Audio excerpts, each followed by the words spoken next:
తెలంగాణపైన మోంతా తుఫాన్ ప్రభావం పడుతోంది. మరో 24 గంటల పాటు మోంతా తుఫాన్ ఎఫెక్ట్ రాష్ట్రంపై ఉంటుంది. రాత్రికి దక్షిణ తెలంగాణ, హైదరాబాద్ ప్రాంతాల్లో వర్షాలు తగ్గే అవకాశం ఉంది. ఆదిలాబాద్లో వర్షాలు ఎక్కువ పడే ఛాన్స్ ఉంది. మరింత సమాచారం మా ప్రతినిధి రాముడు అందిస్తారు.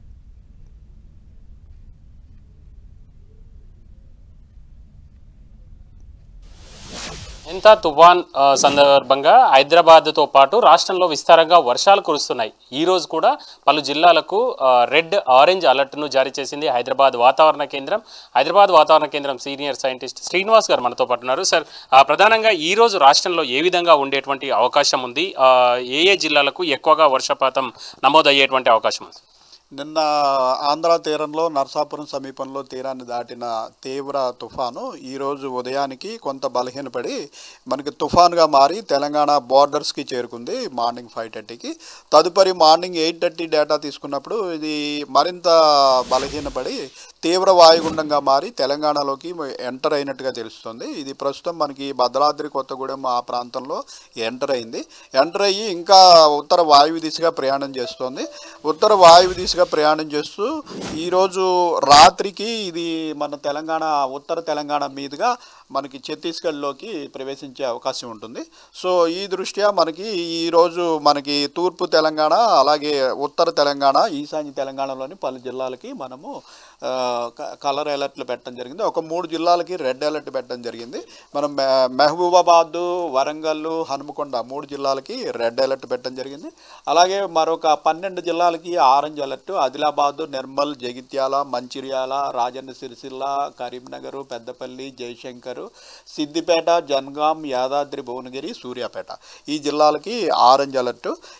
రెడ్ అలర్ట్ ఉన్న జిల్లాల్లో 20 సెంటీమీటర్ల పైబడి వర్షపాతము, అలాగే 40 నుంచి 50 కిలోమీటర్ల వేగంతో ఈదురుగాలు వీచే అవకాశం ఉంటుంది.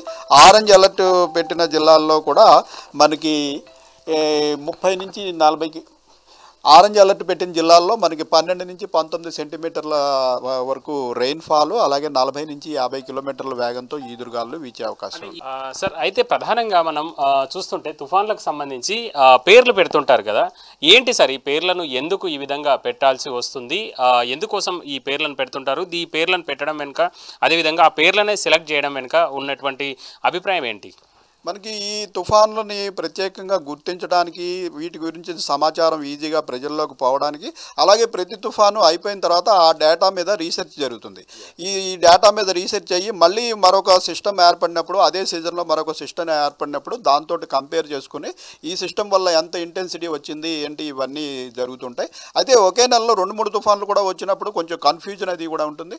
ఇలా లేకుండా ప్రత్యేకంగా ప్రతి తుఫాన్ని గుర్తించడం కోసం ఈ పేర్లు పెట్టడం అనేది డిసైడ్ అయింది. ఇది ప్రపంచ వాతావరణ సంస్థ WMO ఆధ్వర్యంలో మనకి అరేబియన్ సముద్రంలో వచ్చే తుఫాన్లు, అలాగే మనకి బంగాళాఖాతంలో వచ్చే తుఫాన్లు, వీటికి ఒక 13 కంట్రీస్ ఎఫెక్ట్ అవుతాయి. మన చుట్టుపక్కల ఉన్న కంట్రీస్ 13 కంట్రీలు ఎఫెక్ట్ అవుతాయి.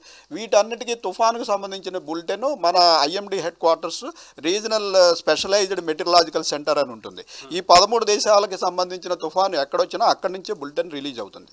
సో ఈ 13 దేశాలని కూడా వారికి దేశానికి సంబంధించిన కొన్ని పేర్లు సజెస్ట్ చేయమని కోరడం జరుగుతుంది. ఆ పేర్లన్నింటినీ కూడా ఒక లిస్టుగా ఉంచుతారు, సీరియల్ ఆర్డర్లో ఉంటాయి. సీరియల్ ఆర్డర్లో ఉన్నప్పుడు నెక్స్ట్ తుఫాన్ వచ్చినప్పుడు ఆ సీరియల్ నుంచి ఏ నెంబర్ ఉందో ఆ నెంబర్ను పెట్టడం జరుగుతుంది. ఇది ప్రధానంగా తుఫాన్లకు పేర్లు ఏ విధంగా వస్తాయనేది మనం చూసాం. అయితే దాంతోపాటు ఇప్పుడు ఉండేటువంటి ఈ తుఫానుకు సంబంధించి, మెంతా తుఫానుకు సంబంధించి రేపు మధ్యాహ్నం వరకు కూడా రాష్ట్రం పైన ప్రభావం చూపేటువంటి అవకాశం ఉంది అని అధికారులు చెప్తున్నారు. కెమెరా పర్సన్ పృథ్వీతో రాముడు, 10 TV, హైదరాబాద్.